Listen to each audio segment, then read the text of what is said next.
أعوذ بالله من الشيطان الرجيم بسم الله الرحمن الرحيم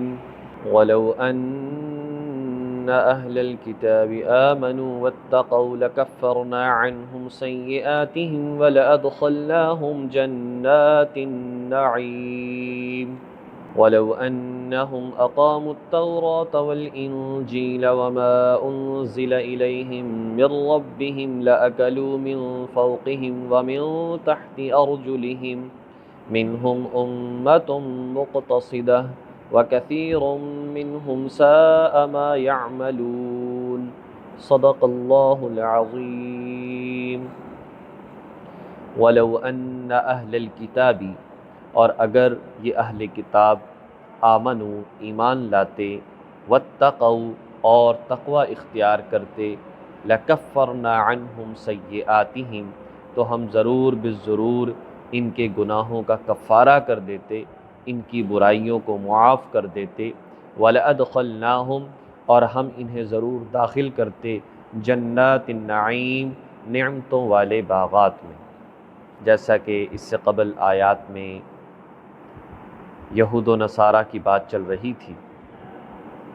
اور اس میں یہ بات ارشاد فرمائی کہ وہ لوگ گستاخیاں کرتے ہیں اور اللہ تعالیٰ کی بھی گستاخی کرتے ہیں۔ قرآن ان کے سامنے پڑھا جاتا ہے، لیکن بجائے فائدہ حاصل کرنے کے الٹا جو ہے اس سے غلط اثر لیتے ہیں، اور مزید سرکشی، طغیانی اور کفر ان کا بڑھتا چلا جاتا ہے۔ اس آیت کریمہ میں ارشاد فرمایا کہ اگر یہ لوگ اہل کتاب یہود ہوں خواہ نصارہ ہوں، اگر یہ لوگ ایمان لے آئیں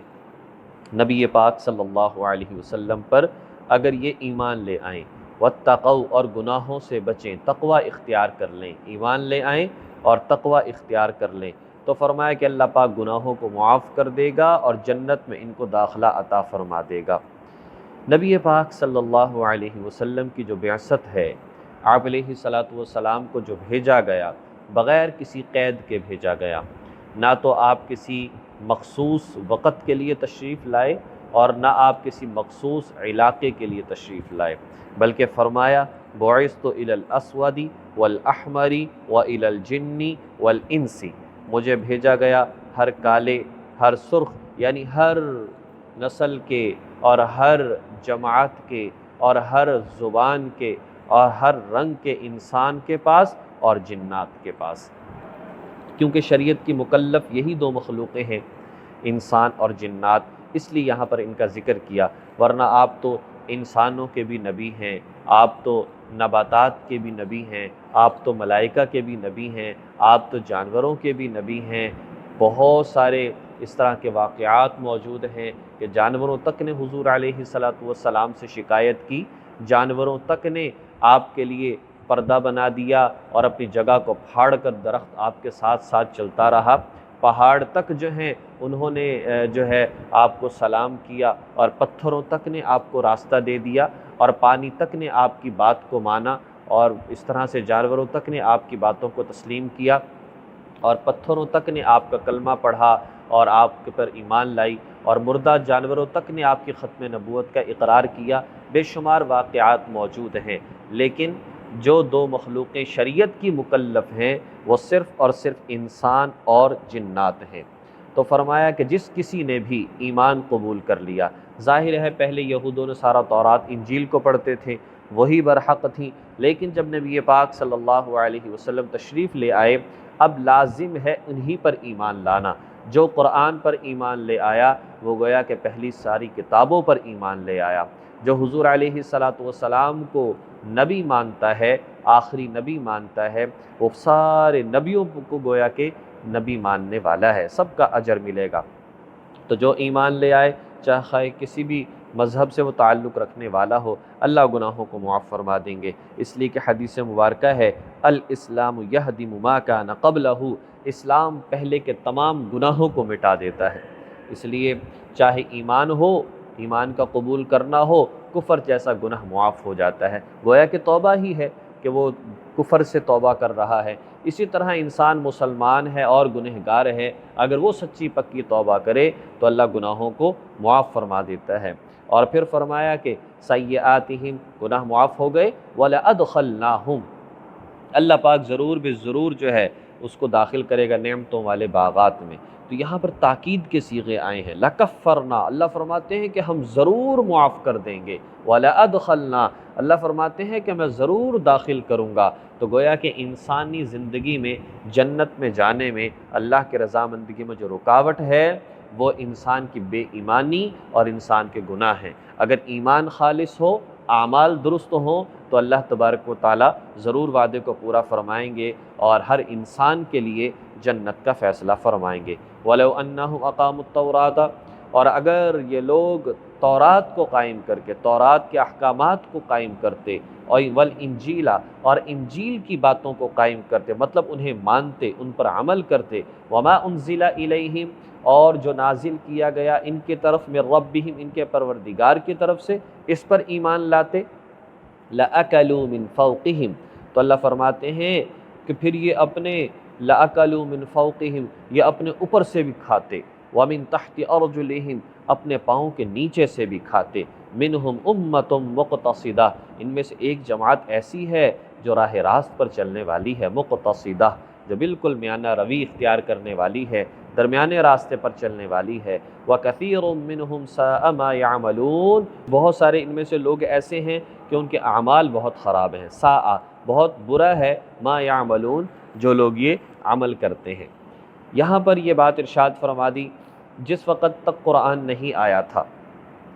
تو یہ لوگ جو ہے انجیل پر عمل کرتے رہتے، جس وقت تک انجیل نہیں آئی تھی یہ تورات پر عمل کرتے رہتے، اور چونکہ تورات میں، انجیل میں، زبور میں اللہ کے نبی صلی اللہ علیہ وسلم کی نشانیاں موجود تھیں، جب قرآن آ گیا تو اس پر ایمان لاتے ہوئے، تورات اور انجیل پر ایمان رکھتے ہوئے یہ لوگ نبی پاک صلی اللہ علیہ وسلم پر ایمان لے آتے۔ غرض بات یہ ہے کہ اگر آسمانی کتابوں پر ایمان رکھتے اور اس کے مطابق عمل کرتے، آج کے دور میں مطلب یہ ہوگا کہ لوگ، اگر پوری دنیا کے لوگ اگر قرآن کریم کو ماننا شروع ہو جائیں، اس پر عمل کرنا شروع ہو جائیں، اس کے مطابق اپنی زندگی کو ڈھال لیں، پڑھتے چلے جائیں، عمل کرتے چلے جائیں، تو اللہ فرماتے ہیں اس عمل کی وجہ سے، ان گناہوں کو چھوڑنے کی وجہ سے، سیدھے راستے پر آ جانے کی وجہ سے، قرآن پر عمل کی برکت سے، اللہ فرماتے ہیں کہ میں اتنا رزق دوں گا کہ اوپر سے بھی رزق برساؤں گا اور نیچے سے بھی ان کو رزق جو ہے وہ حاصل ہوگا۔ اوپر سے برسانے کا مطلب کیا ہے؟ اللہ بارشیں برسائیں گے، وقت پر بارشیں برسائیں گے۔ حضرت موسیٰ علیہ السلام، یا اللہ آپ ناراض ہوتے ہیں تو کیا ہوتا ہے؟ کہا جب میں ناراض ہوتا ہوں تو بارشیں بے وقت آیا کرتی ہیں، اور آج وہی معاملات ہیں، وہی معاملہ، گندم پک چکی ہوتی ہے اور پھر بارش آتی ہے، سارا سٹہ بیکار ہو جاتا ہے۔ اسی طرح کہیں پر ضرورت ہے، کہیں پر نہیں ہے، تو اس اعتبار سے اللہ فرماتے جب اللہ خوش ہوتا ہے، اللہ وقت پر اور جتنا چاہیے اس اعتبار سے بارشیں برستی ہیں۔ اور پھر فرمایا درخت ہیں وہ پھل عطا کرتے ہیں، پھول ہمیں ملتے ہیں، تو وہاں سے گویا کہ وہ سر کے اوپر ہیں۔ اسی طرح سے زمین ہے تو یہاں سے جانوروں کی صورت میں اور غلات کی صورت میں اور اناج کی صورت میں اور چارے کی صورت میں اللہ بہت کچھ عطا فرماتا ہے۔ تو فرمایا کہ اگر عمل کرو تو اللہ تمہارے رزق کے ڈھیر لگا دے گا۔ منہم امۃ مقتصدہ، یہ مطلب نہیں ہے کہ سارے ہی لوگ برے ہیں، نہیں، اچھے لوگ بھی ہیں۔ اگر دیکھا جائے یہودیوں میں تو بڑے بڑے اچھے لوگ تھے جنہوں نے اسلام قبول کر لیا، حضرت عبداللہ بن سلام، حضرت ثعلبہ، حضرت اسد، حضرت اسید، حضرت بنیامین، کتنے سارے صحابہ تھے، اور بہت سارے ہیں جو پہلے یہودی تھے، اسلام قبول کر لیا، پہلی کتابوں کو پڑھ کر اسلام قبول کر لیا۔ اور اسی طرح عیسائیوں میں حضرت عدی بن حاتم، حضرت تمیم داری، کتنے سارے صحابہ کرام تھے جو پہلے عیسائی تھے، بعد میں انہوں نے اسلام قبول کر لیا۔ تو یہ نہیں ہے کہ سارے ہی برے ہیں، اچھے لوگ بھی ہوا کرتے ہیں، برے لوگ بھی ہوا کرتے ہیں، لیکن بہرحال جو باطل ہے وہ ہمیشہ زیادہ رہا، گمراہی ہمیشہ زیادہ رہی، برائی ہمیشہ زیادہ رہی، جہالت ہمیشہ زیادہ رہی۔ لیکن جو محنت ہوتی چلی گئی اور اس طریقے سے لوگ قبول کرتے چلے گئے تو اللہ تبارک و تعالیٰ ایمان کی ہوائیں بھی چلاتے ہیں۔ اللہ کے نبی صلی اللہ علیہ وسلم اکیلے تھے اور آہستہ آہستہ محنت کی، ایک وقت وہ آگے کہ مسلمان اس پوزیشن میں آگے کہ اعلان کر دیا گیا کہ پورے جزیرہ عرب کو غیر مسلم خالی کر دیں، مسلمانوں کی طاقت تھی جو یہ اعلان کیا، لیکن یہ طاقت کس وجہ سے تھی؟ توحید پر قائم رہنے کی وجہ سے۔ یہ طاقت کس وجہ سے تھی؟ اسلام اور ایمان خالص ہونے کی وجہ سے۔ آج جب اللہ کی ذات پر توکل ہمارا کمزور ہو گیا، ہم دنیا کے پیچھے پڑ گئے، ہم نے اپنے اعمال کو چھوڑ دیا۔ حدیث مبارکہ میں آتا ہے اللہ تمہاری صورتوں کو اور تمہارے مالوں کو نہیں دیکھتا، اللہ تعالیٰ تو تمہارے اعمال کو اور تمہارے ایمان کو دیکھتا ہے، تمہارے دلوں کو دیکھتا ہے، اور اس کے مطابق سارے فیصلے فرماتا ہے۔ اس لیے ہمیں رسمی طور پر ان باتوں کو نہیں پڑھنا چاہیے، بلکہ پڑھ کر ان پر عمل کرنے کی کوشش کرنی چاہیے۔ عمل سے زندگی بنتی ہے جنت بھی جہنم بھی، یہ خاکی اپنی فطرت میں نہ نوری ہے نہ ناری ہے، کوئی چیز فائدہ نہیں پہنچا سکتی۔ نسبت بھی اسی وقت فائدہ دے گی جب انسانی زندگی میں تقویٰ ہوگا۔ اس لیے فرمایا بہت سارے لوگ ہیں، گورا ہے، کالا ہے، فلاں ملک کا رہنے والا، فلاں زبان بولنے والا، لیکن فرمایا ان اکرمکم عند اللہ اتقاکم، اللہ کے ہاں جو عزت کا معیار ہے وہ تقویٰ، پرہیزگاری، گناہوں سے بچنا ہے۔ اللہ تبارک و تعالی ہمیں ان باتوں کو سمجھ کر عمل کرنے کی توفیق نصیب فرمائے۔